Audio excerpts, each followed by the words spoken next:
Jonesy and Amanda. Jam Nation. I remember where we were when Armie Hammer in 2021, there was a whirlwind of accusations that he was into cannibalism. You know, not many actors have to come out and put out a press release saying, I'm not a cannibal. Yeah. I am not a cannibal. Armie Hammer, we've interviewed him when he was in that movie with Johnny Depp, that terrible one. Lone Ranger. He was a Lone Ranger. He's as handsome as. Lovely kid. Mm. I had a feeling, though, when we were doing the interview, Oh, he just yeah. kept looking at me. Picturing a big chicken leg. A big steak. My Well, head was a big T-bone none of that steak. was true. What is interesting is he has been completely cancelled, as cannibals should be. But he has said, I'm not a cannibal. I tell you what has happened. He said in a podcast just released on Sunday, he said, people now think, yep, that guy ate people. So multiple women had accused him of sexual abuse and coercion, which is nothing to laugh at. And that, is fair enough. But they shared private messages where someone alleged to be Hammer expressed an interest in cannibalism and sadistic fetishes. So this one woman said that he'd expressed a desire to break one of her ribs and eat it. He branded her, he left her covered in bruises and talked about consuming her. This is what a third woman, an anonymous person, has said this.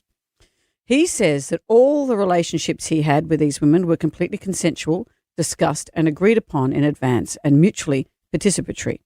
So since then, he has suffered what he calls an ego death and a career death. He entered a Florida rehab facility for drug, alcohol and sex issues. He said, in a way, he's grateful for the situation. It forced him to confront a pattern of unhealthy behaviour. He was annoyed he missed out on that Dahmer role, Jeffrey Dahmer.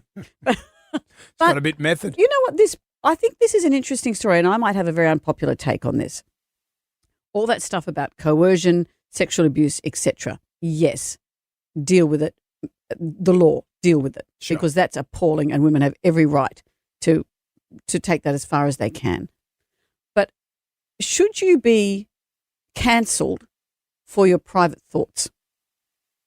For privately having a fetish about cannibalism or any of those things? If you're in a relationship or having a fling with someone who says that stuff to you, I understand there was coercion, etc. involved, but you say, look, it's not my cup of tea.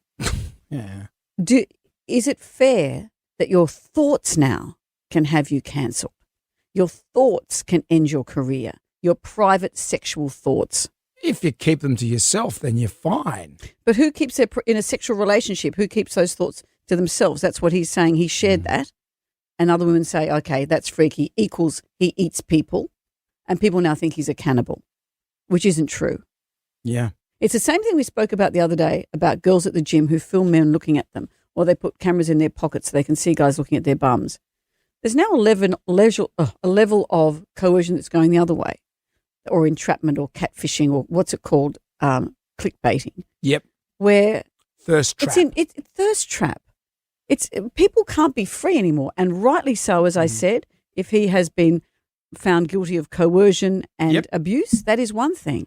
But to be found guilty of having weirdo sexual thoughts. So you're cannibal sympathetic then? No, I'm not cannibal sympathetic, but I wonder where it ends. Do you need to have a gun holster taped to the side of your head so people can't plunder your thoughts and go public with them? Yeah.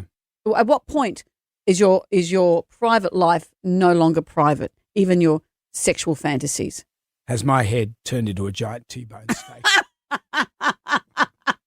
Because I notice you're salivating. You'd be a pumpkin, let's face it. Oh, no pet names at work. Yeah, I don't look at you and think vegan.